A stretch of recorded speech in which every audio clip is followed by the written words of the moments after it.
Cooking with পিসা রান্নাঘরে আজকে আমি হাজির হয়েছি 2 লেয়ারের ডাবের পুডিং রান্না করব। প্রথমে আমি দুধের পুডিংটা করে নিব। এর জন্য আমি 3 কাপের মতো দুধ, আগার আগার পাউডার আর চিনি নিয়ে নিয়েছি। তাহলে আমি রান্নাটা শুরু করে দিচ্ছি। আমি ধাপে ধাপে দেখাবো। প্রথমে আমি 3 কাপের মতো দুধ নিয়ে নিয়েছি, লিকুইড দুধ। 3 টেবিল চামচের মতো চিনি দিয়ে দিলাম, 1.5 চা চামচের মতো আগার আগার পাউডার দিয়ে দিলাম। ভালো করে মিশিয়ে নেব। তারপরে আমি চুলায় আঁচটা ধরিয়ে দেব।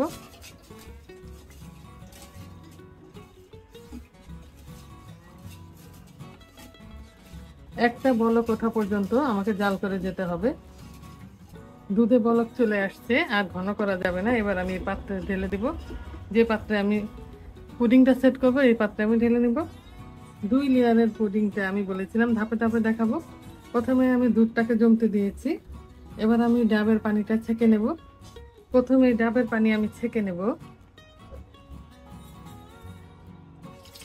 2.5 কাপের মতো পানি হয়েছে।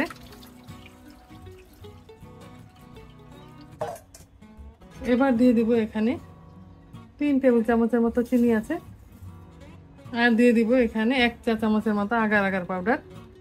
ভালো করে মিশিয়ে নেব, আর একটা বলক চলে আসা পর্যন্ত আমি অপেক্ষা করব। আর এইদিকে আমার দুধের পুডিংটাও জমে গিয়েছে। এবার ডাবের পুডিং তৈরি করার জন্য আমি দুধের মিশ্রণের উপর ঢেলে দেব গরমটাই।